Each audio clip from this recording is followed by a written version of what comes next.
সকলে আমার মহব্বতে দুরূদ ইব্রাহিম পড়ি। আল্লাহুম্মা সাল্লি আলা মুহাম্মাদ ওয়া আলা আলি মুহাম্মাদ।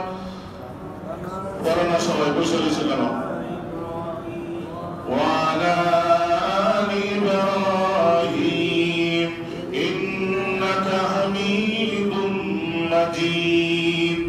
আল্লাহুম্মা বারিক আলা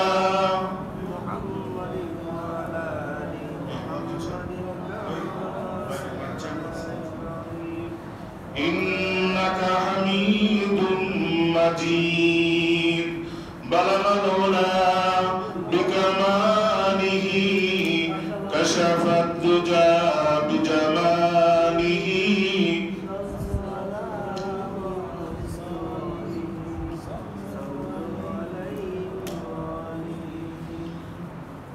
سلموا يا قوم بل صلوا على صدر الأمين مصطفى ما جاء إلا رحمة للعالمين।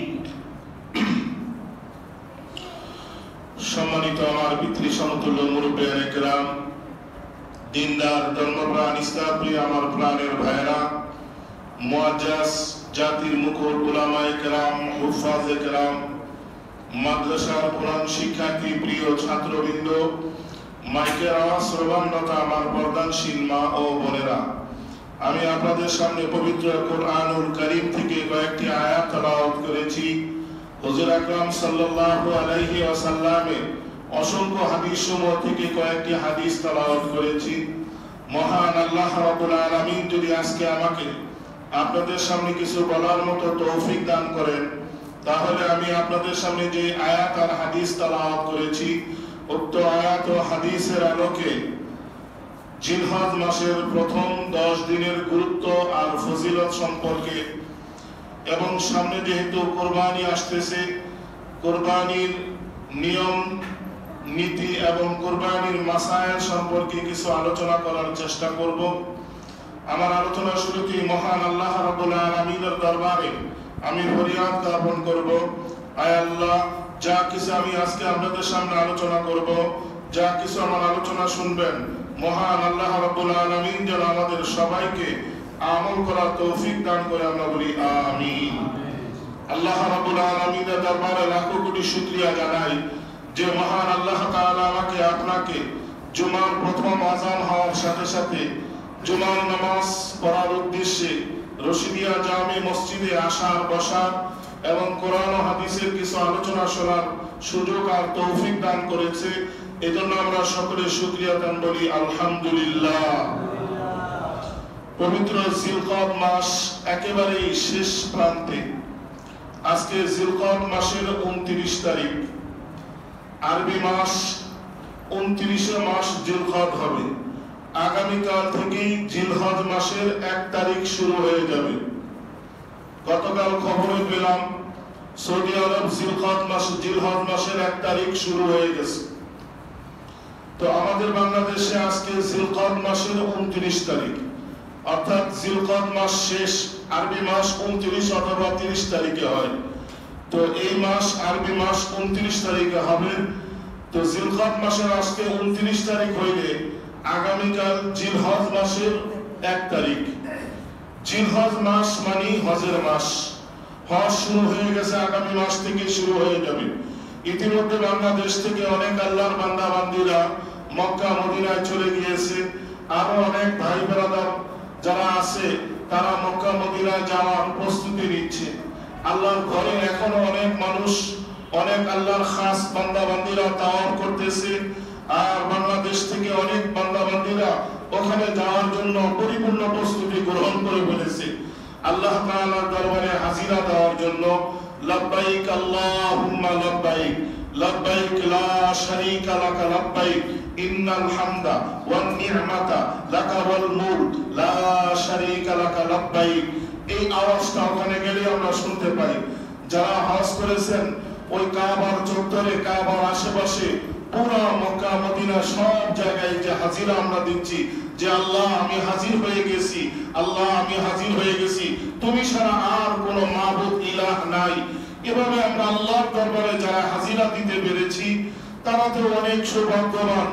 আর যারা এই বছর হজে যেতে পারেন নাই বা পারবেন না, তারা আল্লাহর কাছে অন্তর দিয়ে দোয়া করবেন যেন আল্লাহ এই বছরে যেন না যেতে পারি, আগামী বছর যেন আল্লাহ হজে যেতে পারি, তোমার ঘর জিয়ারত করতে পারি। আগামী বছরও যদি না হয়, অন্তত পক্ষে মৃত্যুর আগে যেন তোমার ঘর জিয়ারত না করে যেন না মরি। এই মরার দোয়াটা আল্লাহর কাছে করতে হবে যে আল্লাহ হায়াত মোর তোমার হাতে। তবে হজ না করে ইহরামের কাপড় না পরায়া আল্লাহ তুমি কাফনের কাপড় আমাদেরকে পরায়ও না। অন্তর দিয়ে যখন আল্লাহর কাছে এই দোয়া করব, তাহলে আল্লাহ তাআলা আপনাকে কবুল আর মঞ্জুর করে নেবে। আল্লাহর ঘর জিয়ারত করতে কবুলিয়ত হওয়া শর্ত। আল্লাহর ঘর জিয়ারত করতে হলে, হজ করতে হলে আপনাকে সর্বপ্রথম আল্লাহর দরবারে কবুলিয়ত হতে হবে। টাকা পয়সা অর্থ সম্পত্তি এগুলো পরে, আগে আল্লাহর কাছে দোয়া করে আল্লাহর ডাকে সাড়া দিয়ে ওখানে যদি কবুল হতে পারেন, তাহলে আল্লাহ তাআলা কোনো না কোনো হয়ে কোনো না কোনো মাধ্যমে আল্লাহ তাআলা তার ঘর আপনাকে জিয়ারত করাইবেনি। এই হজের মাস জিলকদ মাসের আজকে শেষ জুমা, জিলকদ মাসের আজকে শেষ তারিখ। আগামীকাল থেকে জিলহজ মাস শুরু হয়ে যাচ্ছে। তো জিলহজ মাস আল্লাহর কাছে অত্যন্ত দামি একটা মাস। হাদিসের কিতাবের মধ্যে পাওয়া যায় যে বছরে 3টা 10 দিন আছে। এই 3টা 10 দিন আল্লাহর কাছে খুব দামি 10 দিন। তার মধ্যে রমজান মাসের শেষ 10 দিন, এই রমজান মাসের শেষ 10 দিন আল্লাহর কাছে অত্যন্ত দামি 10 দিন।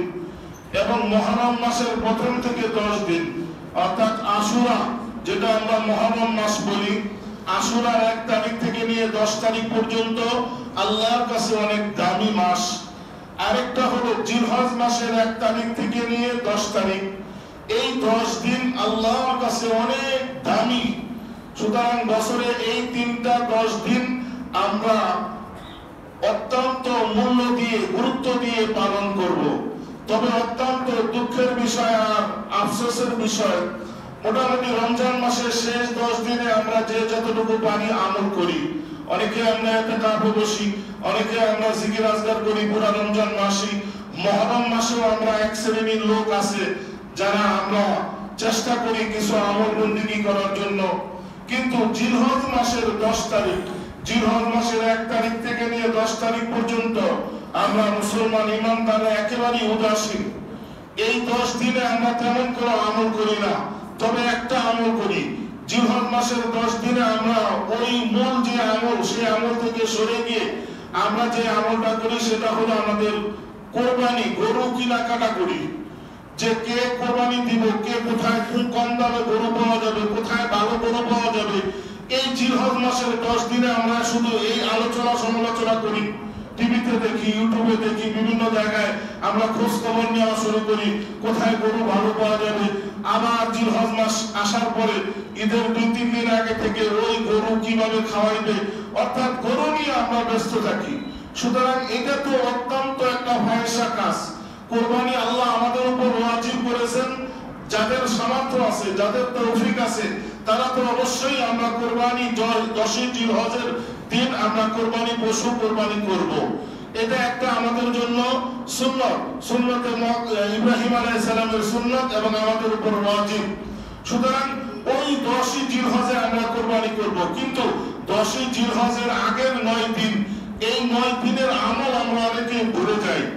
এই 9 দিনের অনেক আমল আছে, এই আমলগুলো আমরা ছেড়ে দিয়ে শুধুমাত্র কোরবানি পশু কেনাকাটা এবং কোরবানি পশু নিয়ে আমরা আলোচনা সমালোচনা করা শুরু করি।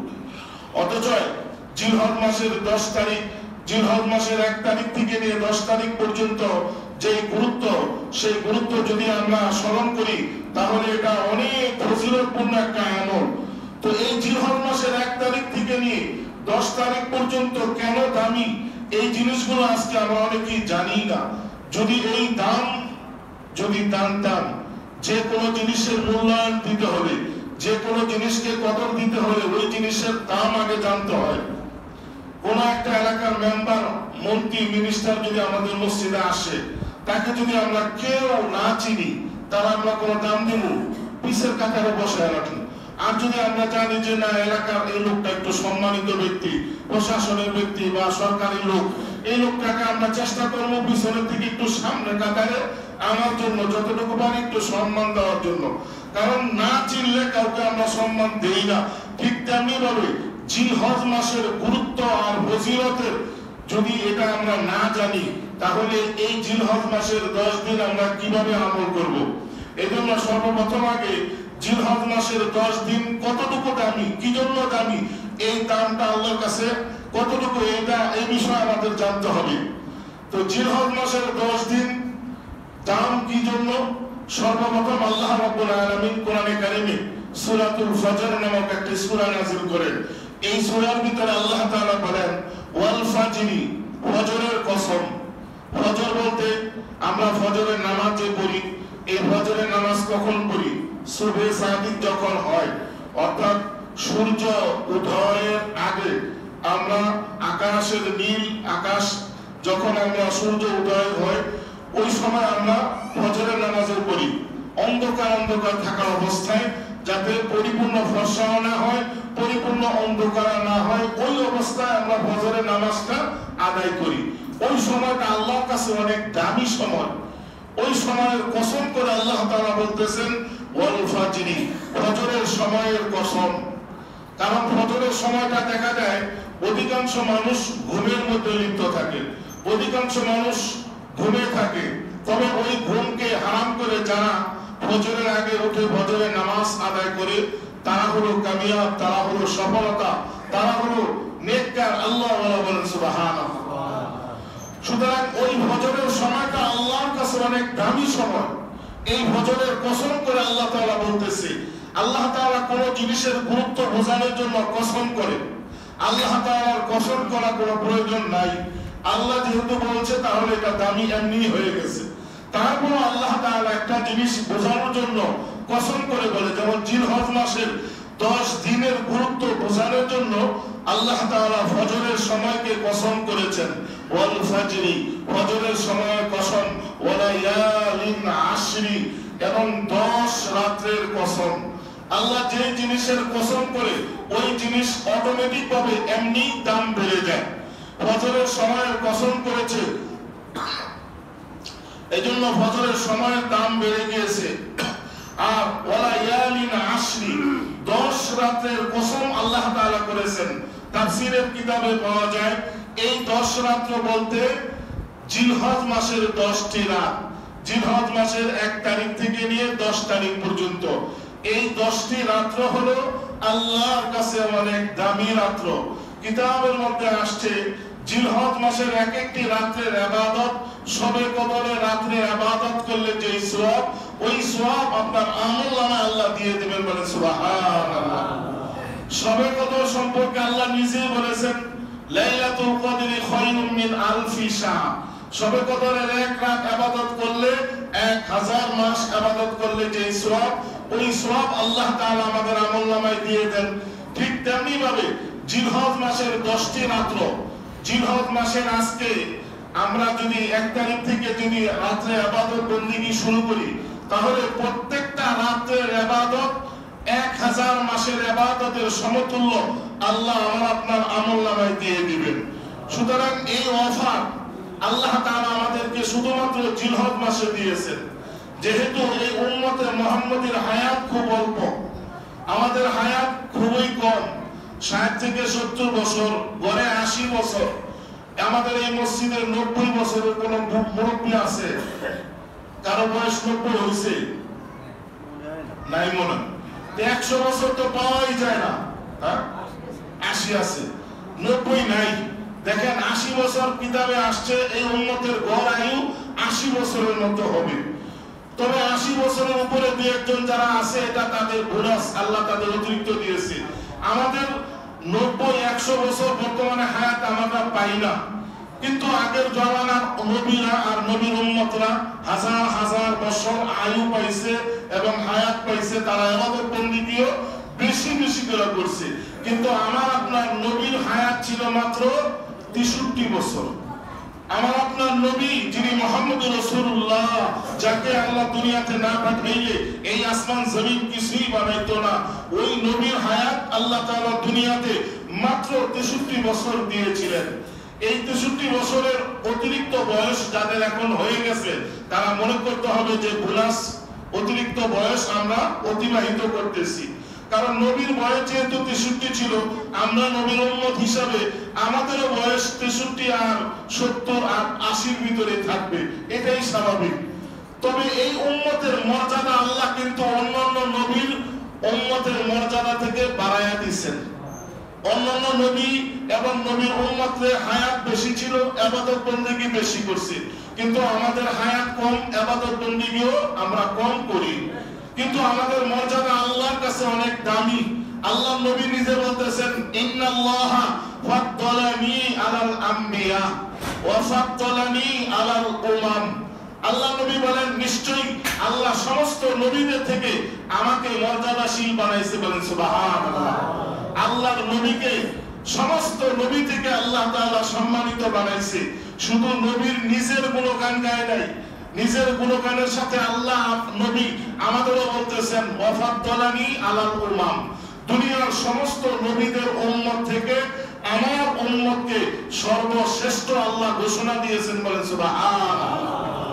সুতরাং আল্লাহ তাআলা অন্যান্য নবীদের থেকে এবং অন্যান্য নবীর উম্মত থেকে তার এই নবীর শ্রেষ্ঠ নবীর উম্মত ঘোষণা দিয়েছেন এই জন্য, যাতে করে আমরা আমাদের বিশেষ কিছু আমল আল্লাহ দিয়েছেন ওই সময়গুলোতে যদি আমরা সঠিক ব্যবহার করি।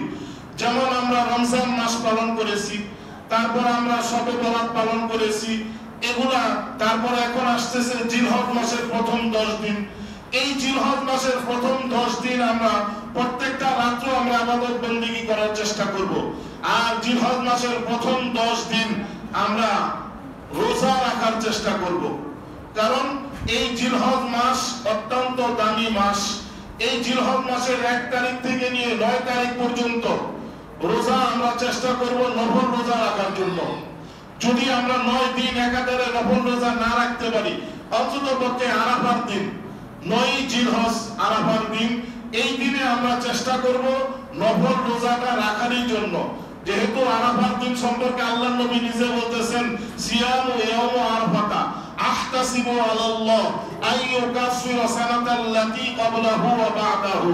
কোন ব্যক্তি যদি আরাফার একদিন রোজা রাখে, আল্লাহ তার পিছনের এবং সামনের সমস্ত গুনাহ খাতা ক্ষমা করে দিবেন। বলেন সুবহানাল্লাহ। তাই আমরা চেষ্টা করব জিলহজ মাসের 1 তারিখ থেকে নিয়ে 9 তারিখ পর্যন্ত রোজা রাখার জন্য। যদি এই 9 দিন রোজা না রাখতে পারি, অন্ততপক্ষে 9 তারিখ অর্থাৎ জিলহজ মাসের যেই দিন 9 তারিখ হবে সেই দিনই আমরা রোজা একদিন হলে অন্ততপক্ষে রাখার চেষ্টা করব ইনশাআল্লাহ। বলেন সবাই। তারপর আল্লাহ তাআলা জিলহজ মাসের দাম কেন বাড়াইছেন?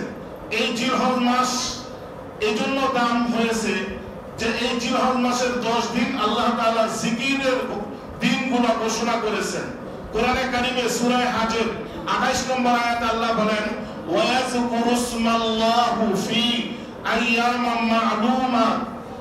এই আয়াতে আল্লাহ বলেন যে জিলহজ মাসের প্রথম 10 দিন তোমরা বেশি বেশি করে জিকির করো, জিকির আজগার করো।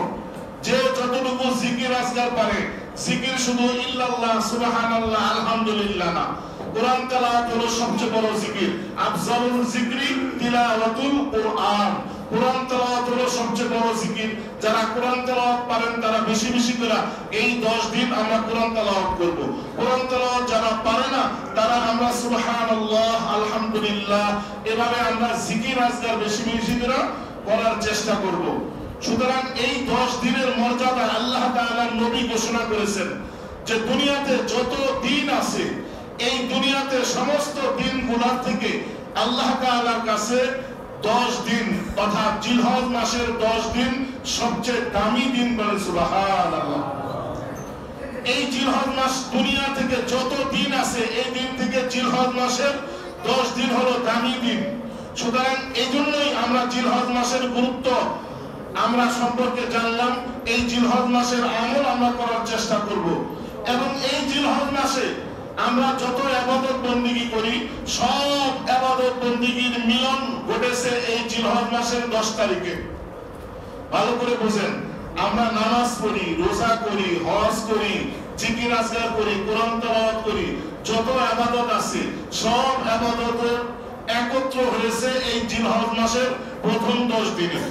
দেখেন, জিলহজ মাসের প্রথম 10 দিনে রোজা আছে, জিলহজ মাসের প্রথম 10 দিনে রাত্র জেগে ইবাদত আছে, জিলহজ মাসে প্রথম 10 দিনে জিকির আজকার আছে, কোরআন তেলাওয়াত আছে, অন্যান্য যত ইবাদত বন্দেগী আছে সব আছে।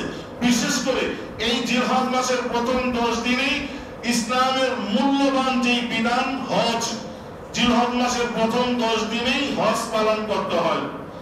এই জিলহজ মাসের প্রথম 10 দিন ছাড়া অন্য কোনো দিন হজ পালন করা সম্ভব না। নামাজ আমরা যে কোনো সময় পড়তে পারি, রোজা আমরা যে কোনো সময় রাখতে পারি, তেলাওয়াত আমরা যে কোনো সময় করতে পারি, কিন্তু হজ আমরা ওই জিলহজ মাসের প্রথম 10 দিনেই করতে হবে। 8ই জিলহজ থেকে হজের কার্যক্রম শুরু হয়ে যায়। গত জুমায় আমি বলেছিলাম যে 8ই জিলহজ সমস্ত হাজিরা মিনাতে চলে যাবে, মিনাতে গিয়ে ওখানে 5 ওয়াক্ত নামাজ আদায় করবে। তারপর মিনাতে গিয়ে 9ই জিলহজ ফজরের নামাজ মিনাতে পড়বে, ফজরের নামাজ মিনাতে পড়ে তারপর আরাফার ময়দানে তারা চলে আসবে। আরাফার ময়দানে সকাল থেকে সন্ধ্যা পর্যন্ত আরাফার ময়দানে অবস্থান করবে। আরাফার ময়দানে অবস্থান করা সমস্ত হাজিদের জন্য ফরজ। যদি কেউ কোনো কারণে আরাফার ময়দানে 9ই জিলহজ অবস্থান না করে তাহলে তার হজ আদায় হবে না। তবে ইসলামের ভিতরে, শরীয়তের ভিতরে একটা মাসালা পাওয়া যায়, যদি আরাফার দিনে দিনের বেলায় কেউ যদি কোনো কারণে আরাফার ময়দানে উপস্থিত হইতে না পারে, অন্তপক্ষে আরাফার দিন 9ই জিলহজ রাতের বেলায় হলেও আরাফার ময়দানে যদি কেউ উপস্থিত হয় তাহলে তার হজ আদায় হয়ে যাবে। তার ফরজ যে 9ই জিলহজ আরাফার ময়দানে অবস্থান করে দিনের বেলায় অবস্থান না করলো, 9ই জিলহজ রাতের বেলায় আরাফার ময়দানে অবস্থান করলো, তার ফরজ হুকুম আদায় হয়ে যাবে। বলেন সুবহানাল্লাহ। এই জন্য কিতাবে আসছে যে 10ই জিলহজের কোনো রাত্র নাই। যেমন 10ই জিলহজ আমরা কোরবানি করি, এই কোরবানি রাত্রে আগের রাত্র 9ই জিলহজ আরাফার দিনে, এই দিনের রাত্র না থাকার কারণে পরের দিনও হিসাব করা যাবে না। সুতরাং বলতেছিলাম যে 10ই জিলহজ, জিলহজ মাসের 1 তারিখ থেকে নিয়ে 10 তারিখ পর্যন্ত এই দিনগুলো হলো অত্যন্ত দামি দিন। এই দিনের গুরুত্ব সম্পর্কে কোরআনে আসছে, হাদিসে আসছে। সুতরাং আজকে আমরা মুসলমান ইমানদার এই 10ই জিলহজকে আমরা গুরুত্ব দেই না, এই 10ই জিলহজকে আমরা উদাসীন ভাবে কাটায় দেই। এই যে আগামীকাল থেকে জিলহজ মাসের 1 তারিখ শুরু হবে, আগামীকাল থেকে আমরা এই আমলগুলো চেষ্টা করব। বিশেষ করে এই জিলহজ মাসের কয়েকটা আমল খুঁজে পাওয়া যায়। জিলহজ মাসের চাঁদ দেখা গেলে আমরা যদি কয়েকটা আমল করতে পারি তাহলে আমরা সৌভাগ্যবান হব। যারা আমাদের উপর কোরবানি ওয়াজিব, আমরা যারা কোরবানি নিয়ত করে ফেলেছি যে সামনে আমরা কোরবানি পশু কিনবো, তারপর আমরা কোরবানি আল্লাহর নামে কোরবানি দিব, এই নিয়ত অনেকে আমরা এখন করে ফেলেছি, ঠিক কিনা? নাকি এখন অনেকে নিয়ত করে নাই? অনেকে আলহামদুলিল্লাহ করে ফেলেছে যে কোরবানির দিন আমরা কোরবানি দিব। তো যারা কোরবানি দিব তাদের জন্য আরেকটা আমল, এবং যারা কোরবানি দিবে না তাদের জন্য এই আমলটা যদি তারা করে তাহলে তারাও একটা কোরবানি দেওয়ার সওয়াব তাদের আমলনামায় আল্লাহ যোগ করে দিবেন। বলে সুবহানাল্লাহ। সেই আমলটা কি? 1 নম্বর, লোক চুল শরীরের অবাঞ্ছিত পশম কাটবেন না। আজকে হলো জিলহজ মাসের শেষ দিন, যা কাটার আজকে কেটে নেন। আজকে সন্ধ্যা পর্যন্ত আপনার নখ, চুল, অবাঞ্ছিত পশম সব কেটে নেবেন। সন্ধ্যার পরের থেকে নিয়ে আর আপনি নখ কাটবেন না, চুল কাটবেন না, গোঁফ কাটবেন না, দাড়ি কাটবেন না, কিছু কাটবেন না। একেবারে আপনার কোরবানি পশু কোরবানি দেওয়ার পরে তারপর আপনি যদি এগুলা কর্তন করেন তাহলে একটা কোরবানির ফজিলত, একটা তো আপনি নিজে কোরবানি দিচ্ছেন, আর এই আমলটা করার কারণে আরেকটা কোরবানি দেওয়ার সওয়াব আপনার আমলনামায় যোগ হয়ে যাবে। বলে সুবহানাল্লাহ। সুতরাং যারা কোরবানি দিবে তারা কয়টা সওয়াব পাবে? 2টা। একটা নিজের পশু জবাই করার সওয়াব, আরেকটা হলো এই আমলটা। নখ, চুল, অবাঞ্ছিত পশম যদি 10 দিন না কাটেন তাহলে একটা কোরবানি পশু জবাই দেওয়ার সওয়াব আপনার আমলনামায় যোগ হবে। এখন যাদের কোরবানি দেওয়ার সামর্থ্য নাই তারা যদি এই আমলটা করে, তারাও একটা কোরবানি পশু জবাই করার সওয়াব তাদের আমলনামায় আল্লাহ দিয়ে দিবে বলে সুবহানাল্লাহ। সুতরাং আমরা এই আমলটা আজকের দিনেই আমরা সময় শেষ, এই আমল আগামীকাল থেকে আমরা শুরু করে দিব। 2 নম্বর হলো এই 10 দিনে আমরা নফল আমলগুলো বেশি বেশি করে করব। নফল আমল বলতে যে আমরা জিলহজ মাসের 1 তারিখ থেকে নিয়ে 9 তারিখ পর্যন্ত রোজা রাখবো, জিলহজ মাসের আমরা প্রতিটা রাত্র আমরা ইবাদত বন্দেগী করব, এগুলো হলো নফল। জিলহজ মাসের দিনগুলোতে রাত্রিগুলোতে আমরা কোরআন তেলাওয়াত করব, এগুলো হলো নফল। 3 নম্বর জিলহজ মাসের 3 নম্বর আমল হলো জিকির আজকার করব। এই জিলহজ মাসের প্রথম 10 দিন আমরা বেশি বেশি করে জিকির আজকার করব, আল্লাহ তাআলার নাম বেশি বেশি করে স্মরণ করব। 4 নম্বর এই জিলহজ মাসের প্রথম 10 দিনে আমরা তওবা ইস্তেগফার করব। কি করব? তওবা ইস্তেগফার করব। কিসের জন্য তওবা করব? নিজের গুনাহ আল্লাহর কাছে ক্ষমা চাইব। অনেকে আমরা বলি আস্তাগফিরুল্লাহ আস্তাগফিরুল্লাহ আস্তাগফিরুল্লাহ। আস্তাগফিরুল্লাহ অর্থ কি? আস্তাগফিরুল্লাহ অর্থ আমি ক্ষমা চাই। কার কাছে? আল্লাহর কাছে। আস্তাগফিরুল্লাহ আস্তাগফিরুল্লাহ করে জিকির করলো, কিন্তু সে কোনো গুনাহ ছাড়ে না। গুনাহ করে আবার আস্তাগফিরুল্লাহ, গুনাহ করে আবার আস্তাগফিরুল্লাহ। তা আল্লাহ কি তারা ক্ষমা করবো? আল্লাহ করবো তুই কি আমার লোকে ফাইজলামি করস, গুনাহ করস, আবার আমার কাছে ক্ষমা চাস। এটা কোনো মানুষও করবো না।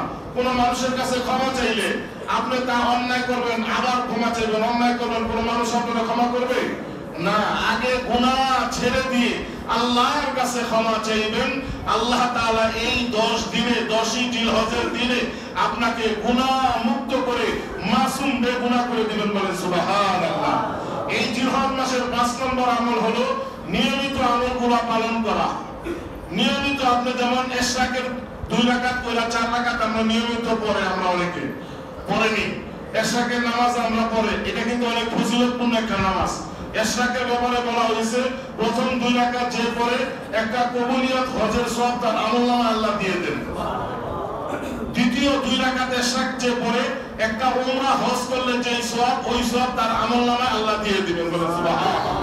সুতরাং লক্ষ লক্ষ 7 লক্ষ টাকা খরচ করে আমার আপনার পক্ষে অনেকেরই যাওয়া সম্ভব না। তারা যদি নিয়মিত ইশরাকের নামাজ পড়ে, সূর্য ফজরের নামাজের পরে 23 মিনিট পর থেকে ইশরাকের নামাজ শুরু হয়ে যায়। আজকে আমরা দেখা যায় ফজরের সালাম ফিরেই বের হয়ে যায়, মসজিদে বসবো দূর কথা, বাইরে গিয়ে ঘোরাফেরা করি, হাঁটাচলা করি। সুতরাং কোনো কাজ নাই, সালাম ফিরে আমরা মসজিদে বসি, একটু সময় ব্যয় করি। আপনি মোনাজাত না করেন অসুবিধা নাই, মসজিদে বসে বসে জিকির আজকার করেন। বলে যে হুজুরে দোয়া করে, দোয়া ভালো লাগে না, ভালো না লাগুক, আপনি বসে বসে জিকির করেন, ইস্তেগফার করেন, তেলাওয়াত করেন। তারপর আপনি যখন 23 মিনিট হয়ে যাবে 2 রাকাত কইরা 4 রাকাত ইশরাকের নামাজ পড়ে মসজিদ থেকে যখন বের হবেন, তাহলে আপনার আমলনামায় 2টা হজের সওয়াব যোগ হয়ে যাবে বলে সুবহানাল্লাহ। তাই আমরা চেষ্টা করব এই জিলহজ মাসে বেশি বেশি করে আমরা নফল নামাজ, নফল আমলগুলা, নিয়মিত যে আমলগুলা করি এগুলো আমরা করব। 6 নম্বর হলো বেশি বেশি করে তাকবীর, তাহলিল, তাহমিদ করব।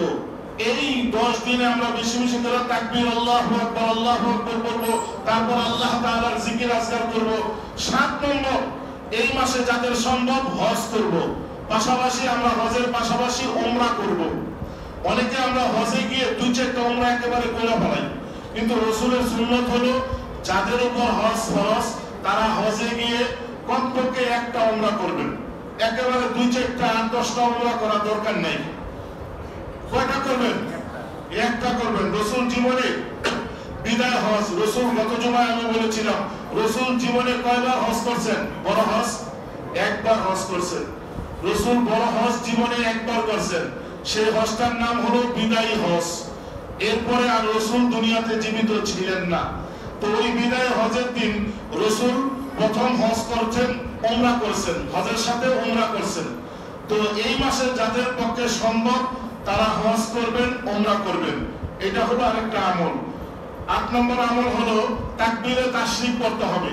তাকবীরে তাশরিক কবে থেকে পড়বেন?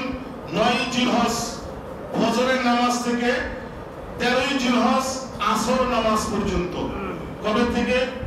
9 জিলহজ ফজরের নামাজ থেকে 13 জিলহজ আসরের নামাজ পর্যন্ত। তাকবীরে তাশরিক কি? আল্লাহু আকবার, আল্লাহু আকবার, আল্লাহু আকবার, আল্লাহু আকবার, লা ইলাহা ইল্লাল্লাহু ওয়াল্লাহু আকবার, আল্লাহু আকবার, ওয়ালিল্লাহিল হামদ।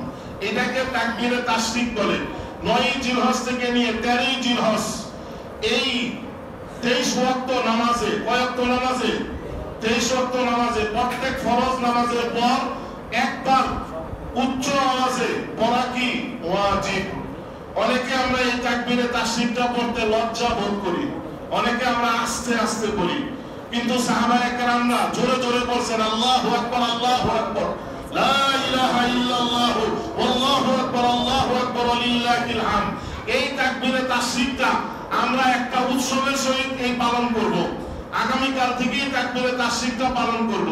অনেকের মোবাইলে আমরা রিংটোন হলে গান শোধ বাজনার আওয়াজ শুনি, তো চেষ্টা করব মোবাইলের ভিতরে তাকবীরে তাশরিকটা আমরা একটা রিংটোন দিয়ে রাখবো, কারণ কোরআনের আয়াত রিংটোন দেওয়া জায়েজ না। তাকবীরে তাশরিক যেহেতু কোরআনের আয়াত না, তাই মোবাইলের ভিতরে আমরা একটা রিংটোন দিয়ে দেব। আমরা বাসা বাড়িতে এভাবে গান বাজনা না শুনে তাকবীরে তাশরিকটা আমরা ইউটিউবে আমরা দেখবো, মোবাইলে দেখবো, প্রচলন করবো, ঘরের ভিতরে, সমাজের ভিতরে, বাহিরের ভিতরে, সব জায়গায় আমরা আল্লাহু আকবার, আল্লাহু আকবার, লা ইলাহা ইল্লাল্লাহু ওয়াল্লাহু আকবার, আল্লাহু আকবার, ওয়ালিল্লাহিল হামদ। এই বাক্যটা, এই তাকবীরে তাশরিকটা আমরা এই জিলহজ মাসে প্রথম 10 দিনে বেশি করে পড়ব। বিশেষ করে 9 জিলহজ থেকে নিয়ে 13 জিলহজ এই 5 দিন পড়া, মোট 23 ওয়াক্ত নামাজে পড়া ওয়াজিব। পুরুষরা মসজিদে একবার জোরে পড়বে আর মহিলারা বাসা বাড়িতে আস্তে আস্তে পড়বে। এতটুকু জোরে পড়বেন আপনি ডানে বামে দুইজন যেন শুনে, এই পরিমাণ জোরে পড়বেন, অত জোরে পড়া দরকার নেই। আপনি ডানে একজন বামে একজন, এই দুইজন শুনলেই যথেষ্ট। এই 10 দিনের আরেকটা আমল হলো যে ঈদুল আজহার সুন্নতগুলো আমরা পালন করব। সামনে ঈদুল আজহা আসতেছে, 10 জিলহজ আমরা ঈদুল আজহা পালন করব। ঈদুল আজহার যে সমস্ত সুন্নত বিধানগুলো আছে এই সম্পর্কে আমি আগামী জুমায় বলবো। তো সুন্নত বিধানগুলো আমরা সঠিকভাবে পালন করব। 10 নম্বর আমল হলো যাদের উপর কোরবানি ওয়াজিব তারা আমরা এই 10 জিলহজে কোরবানি করার চেষ্টা করব। এখন আমরা কোরবানি সম্পর্কে বলতে চাই যে কোরবানির ইতিহাস এটা কোনো নতুন ইতিহাস না। কোরবানি হযরতে আদম আলাইহিস সালাম থেকে নিয়ে আমার আপনার নবী আখিরি নবী হযরতে মুহাম্মদ রাসূলুল্লাহ সাল্লাল্লাহু আলাইহি সাল্লাম পর্যন্ত সিলসিলাভাবে চলে আসছে।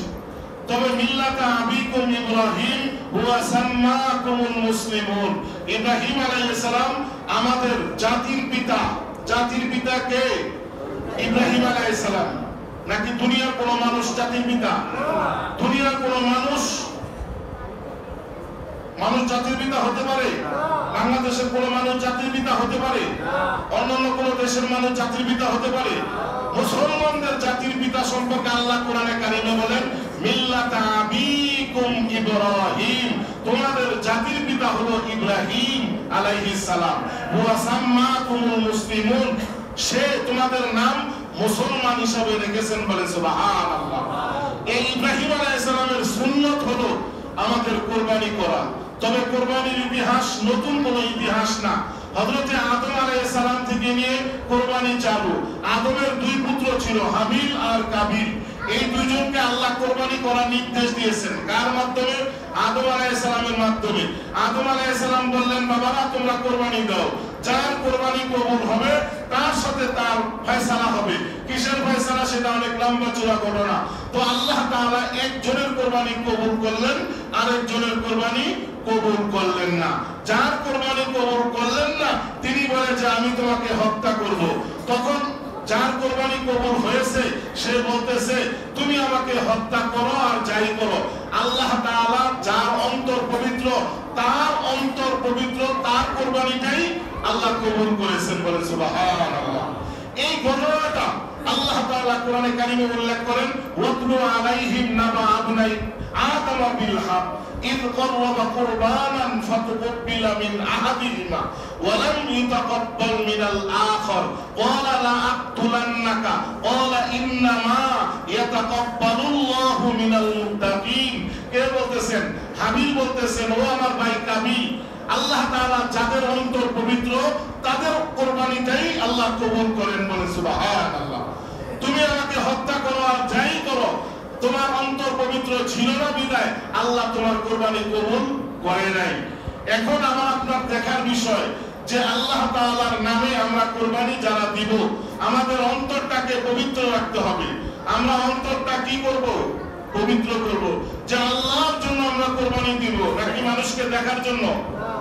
অনেকে আছে আমরা মানুষকে দেখার জন্য কোরবানি দেই, টাকা নাই পয়সা নাই দাঁত কর্জ করা হইল আমরা লক্ষ টাকার গরু কিনা মানুষের দেখাই, অথচ যার টাকা নাই যার পয়সা নাই তার কোরবানি করাও দরকার নাই। অনেকের টাকা পয়সা থাকা সত্ত্বেও কোরবানি করে না, যে 1 লক্ষ টাকা একদিনে শেষ করে ফেলাবো, যা 1 লক্ষ টাকা না কইরা ভাগে 10,000 20,000 টাকা দিয়া কোরবানি হুকুম করি। যার উপর 1 লক্ষ টাকা আছে সে যদি ভাগে কোরবানি দেয় তার কোরবানি হবে না, কারণ তার উপর এককভাবে কোরবানি দেওয়া উচিত। এখন সে কোরবানি এককভাবে না দিয়া সে যদি ভাগে দেয়, সে যদি শরীকে দেয়, তাহলে তার কোরবানি কিভাবে হবে? আর কোরবানি শরীকে দেওয়া খুব মহা বিপদ। কি মহা বিপদ? কারণ আপনি 4 জন মিলে একটা গরু কিনলেন, 7 জন মিলে একটা গরু কিনলেন, এখন এই 7 জনের একজন যদি নিয়ত খারাপ থাকে তাহলে বাকি 6 জনের কোরবানি বাতিল হয়ে যাবে। সুতরাং স্বাভাবিক যারা শরীকি কোরবানি দেয় অনেকে নিয়ত করে যে সারা বছর গোশত খাইতে পারি নাই, গোশতের দাম 750-800 টাকা কেজি, এইবার কোরবানির মাধ্যমে ভালো করে পেট ভইরা গোশত খাবো। সুতরাং গোশত খাওয়ার নিয়ত যারা করবে তাদের কোরবানি কি হবে না। দক্ষিণ পাশে একটা জানালা, আপনার বাসা দক্ষিণ পাশে একটা জানালা লাগাইছেন, আপনি নিয়ত করছেন যে দক্ষিণ পাশে রশিদিয়া জামে মসজিদ আছে, সুতরাং মসজিদের আজানটা শুনবো, এই নিয়ত করছেন, আপনি জানালা লাগাইলেও সওয়াব পাইছেন। আর যদি নিয়ত করছেন দক্ষিণা বাতাস, কি মজার বাতাস, এই বাতাসের জন্যই এই দক্ষিণ পাশে ফেলারটা বাড়ানিছি বা কিনছি, সুতরাং বাতাস খাওয়ার জন্য যদি থাকেন কোনো সওয়াব পাইবেন না। ভালো নিয়ত করবেন সাথে সাথে সওয়াব পেয়ে যাবেন। আপনার নিয়ত থাকতে হবে কোরবানি আল্লাহর জন্য, পাশাপাশি যেহেতু গোশত খাওয়া আমাদের জন্য বিধান। আদমের 2 পুত্রের মতো যদি হইতো তাহলে তো আকাশ থেকে আগুন আইসা জ্বালায়া পুরা শেষ করতো। যার কোরবানি কবুল হয়েছে আকাশ থেকে একটা আগুন আসতো, আগুন আইসা তার কোরবানিটা আগুনে গ্রাস করে নিত। আর যার কোরবানি কবুল হয় নাই সে যেভাবে কোরবানি দিছে সেভাবে পড়ে থাকতো। ওই সিস্টেম যদি এখন আমাদের সমাজে চালু হতো আমার মনে হয় অধিকাংশ গরু এভাবে পড়ে থাকতো, আকাশ থেকে আর আগুন হইতো না, হ্যাঁ সব পড়ে থাকতো, সবাই ধরা পড়ে যেতাম যে আমাদের কোরবানি কারো কবুল হয় নাই। সুতরাং আল্লাহর নবী দোয়া করছে যে আল্লাহ আমার উম্মতের মর্যাদা, আমার উম্মতকে বদনাম যেন না হয়, তুমি এই সিস্টেমটা বাদ দিয়ে দাও। আল্লাহ তাআলা ওই সিস্টেম বাদ দিয়া এবার আখিরি নবী উম্মতকে এই সম্মান দিয়েছে, যার কোরবানি কবুল হোক আর না হোক এটা কেউ জানবে না। সুতরাং না জানার কারণে আজকে আল্লাহ আমাদের গোপন করেছেন, এজন্য আমাদের গোশত খাওয়া আমাদের জন্য জায়েজ করেছেন। এখন কোরবানি পশুর গোশত আমরা সব খাইতে পারি, এইজন্য আমরা এমন খাওয়া খাই গরিব মিসকিনকে দেই না, আত্মীয় স্বজনকে দেই না, ফ্রিজের ভিতরে 6 মাস 3 মাস ভিতরে লোড করে রাখি। সুতরাং এগুলো করা ঠিক না। আমরা চেষ্টা করব কোরবানি পশুর গোশত আমরা 3 ভাগে বন্টন করে 1 ভাগ গরিব মিসকিনকে, 1 ভাগ আত্মীয় স্বজনকে, 1 ভাগ নিজে রাখবো। যদি ঘরের মানুষ বেশি হয় তাহলে নিজেও পুরোপুরি গোশত খাওয়া জায়েজ আছে। তো আমরা নিয়ত থাকতে হবে, নিয়তটাকে আগে সঠিক রাখতে হবে, আল্লাহর জন্য করতে হবে।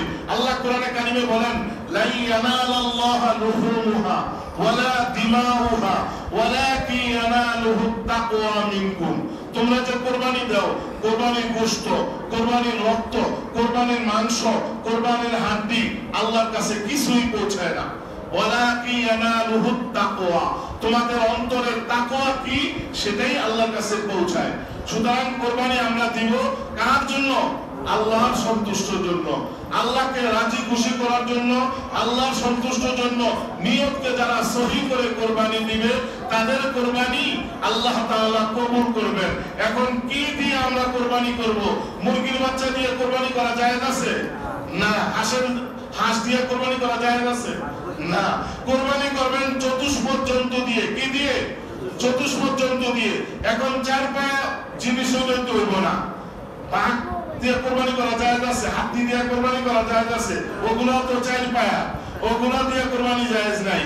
পোষ্য যেগুলা গৃহপালিত পশু, আপনার গৃহপালিত চার পায়া পশু যেগুলো আছে এগুলো দিয়েই আপনি কোরবানি করতে হবে। গৃহপালিত পশু ছাড়া অন্য যে কোনো চার পায়া পশু দ্বারা কোরবানি করা জায়েজ হবে না। এই গৃহপালিত পশুর ভিতরে কয়েকটা ক্যাটাগরি আছে। একটা হলো ওট, সর্বপ্রথম কি ওট। এই ওট দিয়ে আপনি কোরবানি করতে পারবেন, তবে ওটের বয়স হতে হবে 5 বছর। কয় বছর? 5 বছর, নিম্ন 5 বছর ওটের বয়স হতে হবে।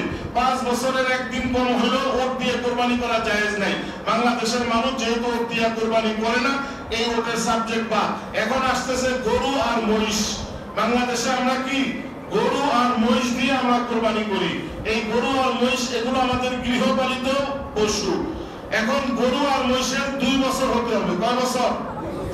কমপক্ষে 2 বছর হতে হবে। 2 বছরের নিচে হলে গরু আর মহিষ কোরবানি দেওয়া জায়েজ নাই। সুতরাং বাজার থেকে আমরা যারা গরু কিনবো, আমরা মোটা তাজা দেখেই গরু কিনবো না। গরুর বয়স 2 বছর হয়েছে কিনা দুইটা দাঁত দেখে ভালো করে যাচাই বাছাই করে তারপর আমরা পশু কেনার চেষ্টা করব। ওই পশুর ব্যাপারীরা আপনাকে বলবে 2 বছর, দেখতেও দেখা যায় গরুর বয়স 2 বছর, কিন্তু আসলে তার বয়স 1.5 বছর। সুতরাং এটা দিয়ে আপনার কোরবানি হবে না। সুতরাং গরু যারা কিনবেন ভালো করে যাচাই বাছাই করে কোরবানি উপযুক্ত পশু কেনার চেষ্টা করবেন। তারপর আমরা যারা খাসি দিয়ে কোরবানি করব, দুম্বা দিয়ে কোরবানি করব, এগুলোর বয়স কমপক্ষে 1 বছর হতে হবে। কমপক্ষে কয় বছর? 1 বছর হতে হবে। খাসির বয়স, দুম্বার বয়স 1 বছর হতে হবে। এই ওট, গরু, মহিষ, খাসি, দুম্বা এই ক্যাটাগরি ছাড়া অন্য কোন ক্যাটাগরি প্রাণী দিয়ে কোরবানি জায়েজ নাই। আপনি জঙ্গল থেকে বলবেন যে হরিণের গোশত খাওয়া কি জায়েজ? আসেনি? হরিণের গোশত অনেকে খাইছে বা খায়, কোনো অসুবিধা নেই, কিন্তু হরিণ তো আমাদের গৃহপালিত প্রাণী না। সুতরাং হরিণ দিয়ে কোরবানি করা জায়েজ হবে না। আবার অনেক জঙ্গলে নীলগাই পাওয়া যায়, জঙ্গলের গরু পাওয়া যায়, ওই জঙ্গলের গরু দিয়েও কোরবানি করা জায়েজ নাই। ওই গরু যেহেতু গৃহপালিত প্রাণী না, সুতরাং ঘরে যে গৃহপালিত প্রাণী আছে সেগুলো দিয়েই আপনাকে কোরবানি দিতে হবে। তবে কোরবানি পশু ভালো সুন্দর দেখে আপনি ক্রয় করবেন, কোনো খুঁতযুক্ত পশু দিয়ে কোরবানি করবেন না। কোরবানি পশু সম্পর্কে আরো অনেক মাসালা আছে যেগুলো বলতে গেলে অনেক সময় প্রয়োজন। সুতরাং যারা এই সমস্ত মাসালা জানতে চান তারা আমাদের কাছে জিজ্ঞাসা করবেন কোন ধরনের প্রাণী কিনবেন, কোন ধরনের পশু কিনবেন, ওই পশু আপনি কিভাবে কোরবানি করবেন, এই বিধিবিধান জানা আপনার উপর ওয়াজিব। আমি গত জুমায় বলেছি যে বড় মাওলানা হওয়া, বড় মুফতি হওয়া এটা কি ফরজ? না। আপনি যখন যেই বিধান, যেমন আপনার উপর এখন হজ ফরজ, হজের কয়টি ফরজ, হজের কয়টি ওয়াজিব, এগুলা জানা কি আপনার উপর ফরজ। এই যে জুম্মার নামাজ পড়তে আসছেন, জুম্মার নামাজের ভিতরে নিয়ম কানুন কি, কিভাবে সিজদা দিতে হবে, কিভাবে রুকু দিতে হবে, কখন কি পড়তে হবে, এগুলা জানা আপনার উপর ফরজ। সুতরাং যখন যেই আমল আসে, সামনে কোরবানি আমল আসতেছে, এই কোরবানির নিয়ম নীতি, মাসলা মাসাইল এগুলা জানা আমার আপনার প্রতি ওয়াজিব। সুতরাং এই সমস্ত বিধিবিধানগুলো ভালো করে জেনে আমরা কোরবানি করার চেষ্টা করব। কারণ কোরবানি দেওয়া হলো আল্লাহ তাআলার হুকুমে দিব। কোরবানি হযরত ইব্রাহিম আলাইহিস সালাম থেকে আসছে। জানি আমি গত জুমায় বলেছিলাম যে ছোট্ট বাচ্চা ইসমাঈল আলাইহিস সালামের জীবনের মাধ্যমে আল্লাহ তাআলা কোরবানি পশু আমাদের জন্য হালাল করেছেন। জান্নাত থেকে আল্লাহ তাআলা একটা দুম্বা পাঠিয়ে দিয়েছেন। এই দুম্বা ইব্রাহিম আলাইহিস সালাম জবাই করে ফেলেছেন, কিন্তু ইব্রাহিম আলাইহিস সালাম কল্পনাও করতে পারে নাই যে দুম্বা জবাই করছে। ইব্রাহিম আলাইহিস সালামের চোখ বাঁধা ছিল, সে মনে করছে তার সন্তান ইসমাঈলকে জবাই করে ফেলেছে। যখন চোখ খুলে ফেলেছে তখন দেখতেছে ইসমাঈল দাঁড়ায় আছে আর একটা দুম্বা জবাই হয়ে পড়ে আছে। এই দৃশ্য আল্লাহ তাআলা সমস্ত ফেরেশতারা দেখতেছে। আহারে, আসমান থেকে যখন ফেরেশতারা দেখতেছে, মিনার প্রান্তরে যারা হাজী সাহেব আছে, দেখেন মিনাতে একটা জায়গা আছে, ওই জায়গাটা এখনো চিহ্নিত অবস্থায় আছে। ওই জায়গায় ইব্রাহিম এবং ইসমাঈল কে নিয়ে জবাই করার জন্য উদ্যত হয়েছিল। ওই জায়গার ভিতরে যেখানে ইসমাঈলকে জবাই করছে, ওই জায়গাটা ওখানে পরিদর্শনের জন্য পাওয়া যায়। তো ওখানে ইব্রাহিম আলাইহিস সালামকে যখন জবাই করার জন্য যাচ্ছিল, শয়তান ইব্রাহিমকে ধোঁকা দিয়েছিল যে ইব্রাহিম তোমার সন্তানকে জবাই করতে পারবে না। কিন্তু ইব্রাহিম আলাইহিস সালাম তা ওই শয়তানকে পাথর দিয়ে নিক্ষেপ করার কারণে ওই যে সমস্ত হাজিরা ওই শয়তানকে পাথর নিক্ষেপ করে। এটা পাথর নিক্ষেপ করা হাজিদের জন্য ওয়াজিব করে দিয়েছে। কারণ অনেকে ওখানে আমি দেখেছি যারা শয়তানকে পাথর নিক্ষেপ করে অনেক রাগ হয়ে জুতা মারে, পিটা মারে, ইট মারে, কত কিছু মারে। ওই বড় যে সামরায় উলা ওখানে আমি দেখেছি এভাবে যখন চাইছি অনেকগুলো জুতা পরে দিছে। আমি কি ব্যাপার কি জুতা মারছি কে? বলে যে রাগে জিততে জুতা, আসলে ওখানে জুতা মারার বিধান নাই। কিন্তু ওই যে রাগ যে ইব্রাহিম আলাইহিস সালামের কে শয়তান ধোঁকা দিছে, ওইখানে তো কোনো শয়তান নাই। শয়তান যেই জায়গায় ধোঁকা দিছে ওই জায়গাটা একটা পাথর দিয়ে একটা পিলার বানায় রাখছে। সুতরাং ওই স্মৃতিটা অনুভব করার জন্য আল্লাহ তাআলা সমস্ত হাজিদের জন্য পাথর মারাটা ওয়াজিব করে দিয়েছেন। কারণ আল্লাহর কাছে এই জিনিসটা খুব ভালো লাগছে। যেমন মা হাজেরা সাফা মারওয়া পাহাড়ে দৌড়াদৌড়ি করছে, কাবার পাশে সমস্ত হাজিদের জন্য সাফা এবং মারওয়া পাহাড়, ওখানে তো কোনো পাহাড় নাই। দেখবেন যারা হাজি আছে একটা গ্লাসের ভিতরে সাফা পাহাড় লেখা আছে, সাফা পাহাড়, আরেকটা আছে মারওয়া পাহাড়। মাঝখান থেকে ওইখান থেকে এইভাবে দৌড় মারে। মাঝখানে একটা নীলবাতি আছে, এই নীলবাতিটা আসলে একটু দৌড় দিতে হয়। কারণ হাজেরা আলাইহিস সালাম ওই জায়গাটাতে একটু দৌড় দিছে, দৌড় দিয়ে আবার কাবা ঘরে চাইছে। কাবা ঘরের পাশে ইসমাইলকে শোয়া অবস্থায় রাইখে আসছে। কি জন্য? পানির তালাশ করতেছে। ইসমাইল আলাইহিস সালামকে পানি খাওয়াইতে পারতেছে না, নিজেও পানির পিপাসী। একবার হাজেরা আলাইহিস সালাম সাফা পাহাড়ে যায়, আরেকবার মারওয়া পাহাড়ে যায়, কোথাও কোনো পানি নাই। আল্লাহ তাআলার এই দৃশ্যটা অনেক পছন্দ হয়েছে। এই কারণে দুনিয়াতে যত হাজি আছে কিয়ামত পর্যন্ত যত হাজি আল্লাহর ঘর জিয়ারত করবে সমস্ত হাজিদের জন্য এই সাফা এবং মারওয়া দুইটা পাহাড় 7 বার সাই করা তাদের জন্য ওয়াজিব করে দিয়েছেন বলে সুবহানাল্লাহ। এইভাবে আল্লাহ তাআলা হজের বিধানগুলো এক একটা কারণে আল্লাহ তাআলা ফরজ করেছেন। ঠিক তেমনি ভাবে এই যে আমরা 9 জিলহজ থেকে 13 জিলহজ আইয়ামে তাশরিক পড়ি কিনা, আল্লাহু আকবার আল্লাহু আকবার পড়ি কিনা, এটা কিন্তু এককভাবে ফরজ ওয়াজিব হয় নাই। আসমানে যখন ইব্রাহিম আলাইহিস সালাম শিশু ইসমাঈলকে যখন জবাই করার জন্য একেবারে পরিপূর্ণভাবে চেষ্টা, ছুরি বের করে ফেলছে, ছুরি জবাই করতেছে ছুরি, তখন আসমান থেকে ফেরেশতারা আল্লাহু আকবার বলে চিৎকার মেরে ফেলছে। কারণ দুনিয়াতে এমন কোন মানুষ নাই আহারে সন্তানদের জবাই করবে। কোন বাবা চাবে না তার সন্তানের গলায় ছুরি দেওয়ার জন্য। কিন্তু ইব্রাহিম আলাইহিস সালাম আল্লাহ তাআলার এই পরীক্ষাও পাস করে ফেলেছেন। আল্লাহ তাআলার উদ্দেশ্য ছিল না যে সন্তানকে জবাই করা। আল্লাহ তাআলার এই উদ্দেশ্য ছিল না। যদি আল্লাহর এই উদ্দেশ্য ছিল, ইব্রাহিম একজন নবী ছিলেন, নবীকে ডাইরেক্ট ওহী করতেন, হে ইব্রাহিম তোমার সন্তানকে জবাই করো। যদি আল্লাহ ওহী দিয়ে ইব্রাহিম আলাইহিস সালামকে এই নির্দেশ দিতেন, তাহলে গলা না কাটা পর্যন্ত ইব্রাহিম আলাইহিস সালামের এই স্বপ্ন বাস্তবায়ন হইতো না।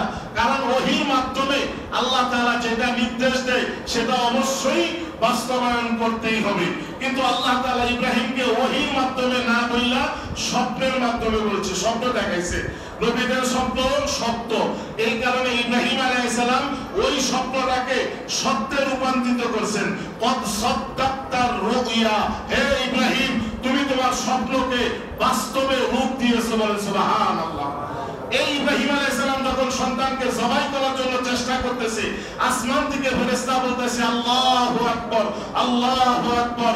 ইব্রাহিম আলাইহিস সালাম এই আল্লাহু আকবার শুনা বলে যে লা ইলাহা ইল্লাল্লাহু ওয়াল্লাহু আকবার। তারপর নিচে ইসমাঈল আলাইহিস সালাম সেও বলে ওয়ালিল্লাহিল হামদ। আসমানের ফেরেশতা ইব্রাহিম এবং ইসমাঈল তিন জোড়ের সমষ্টিগত মিলে এই আইয়ামে তাশরিক আল্লাহু আকবার লা ইলাহা ইল্লাল্লাহু ওয়াল্লাহু আকবার ওয়ালিল্লাহিল হামদ। আসমানের ফেরেশতা বলছে, ইব্রাহিম আলাইহিস সালাম বলছে, ইসমাঈল আলাইহিস সালাম বলছে, তিন জোড়ের সমষ্টিগত মিলে এই আইয়ামে তাশরিকটা আমরা চালু করেছি। এই আইয়ামে তাশরিকটা আল্লাহ তাআলার কাছে অত্যাধিক ভালো লাগার কারণে আল্লাহ তাআলা 9 জিলহজ থেকে নিয়ে 13 জিলহজ সমস্ত উম্মতের নরনারীর উপর 5 ওয়াক্ত নামাজের পরে ওয়াজিব করে দিয়েছেন বলে সুবহানাল্লাহ। সুতরাং শিশু ইসমাঈলকে জবাই করার মাধ্যমে আল্লাহ তাআলা কুরবানি ইতিহাস চালু করেছেন। তাই কুরবানির এই করুণ ইতিহাস, কুরবানির ইতিহাস সম্পর্কে আমরা কম বেশি সবাই জানি। তবে আল্লাহ তাআলার উদ্দেশ্যে, আল্লাহ তাআলাকে সন্তুষ্ট করার জন্যই আমরা যদি কুরবানি করি, তাহলে এই কুরবানিটা আল্লাহ তাআলার কাছে কবুল হবে। সুতরাং আমরা চেষ্টা করব আগামী 10ই জিলহজ যারা কুরবানি দিব সহিভাবে নিয়তকে সহি করে আমরা কুরবানি দেওয়ার চেষ্টা করব। আর আগামী কাল থেকে জিলহজ মাসের 1 তারিখ, এই জিলহজ মাসের 1 তারিখ থেকে নিয়ে আমরা রোজা রাখার চেষ্টা করব। কিসের রোজা? নফল রোজা। যদি আমরা 9 দিন রোজা নাও রাখতে পারি, অন্ততপক্ষে 9ই জিলহজ আরাফার দিনে, অনেকে আমরা বলি যে হুজুর আরাফার দিন বাংলাদেশে 9ই জিলহজ, কিন্তু সৌদি আরব তো 8ই জিলহজে আরাফা। আমি বলি যেখানে যেই জিলহজ, অর্থাৎ আপনার বাংলাদেশে, আমার বাংলাদেশে যদি 9ই জিলহজ হয়, তাহলে 9ই জিলহজে বাংলাদেশে আরাফা। যদিও টিভিতে আমরা লাইভে দেখি 8ই জিলহজ আমরা সমস্ত হাজীদের আরাফার ময়দানে দেখি। ওই 8ই জিলহজ যারা আরাফা হিসেবে নিয়ত করবেন, তারা 9ই জিলহজ রোজা রাখতে হবে, 2 দিন রোজা রাখবেন। শুধু আপনি সৌদি আরবের মতো মিলায়া আপনি নিয়ত করবেন তাহলে হবে না। বাংলাদেশের অনেক লোক আছে সৌদি আরবের মতো মিল লাইকা তারা রোজা রাখে, হজ করে, এটা ঠিক না। বাংলাদেশের চাঁদ দেখে আপনার নিয়ত করতে হবে, হজের নিয়ত করতে হবে। তাই আমরা চেষ্টা করব আগামী কাল থেকে জিলহজ মাসের প্রথম 10 দিন অত্যন্ত গুরুত্বপূর্ণ দিন। এই দিনগুলো আমরা সঠিকভাবে পালন করার জন্য, এই দিনগুলোতে আমরা বেশি বেশি করে ইবাদত বন্দেগী করার জন্য, বেশি বেশি করে নিজেদের আমল বাড়ানোর জন্য আমরা চেষ্টা করব। আর সর্বোপরি আল্লাহর কাছে দোয়া করব আল্লাহ তাআলা যেন আগামী জিলহজ মাসের প্রথম 10 দিন যেন ভালোভাবে আমাদের আমল ইবাদত বন্দেগী করে কাটাইতে পারি, সেই তৌফিক আর সুযোগ আল্লাহ তাআলা আমাদের সবাইকে দান করুক। আমরা বলি আমিন। ওয়া আখিরু দাওয়ানা আলহামদুলিল্লাহি রাব্বিল আলামিন। যারা সুন্নাত পড়েন পর থেকে আমরা সাদাকা সুন্নাত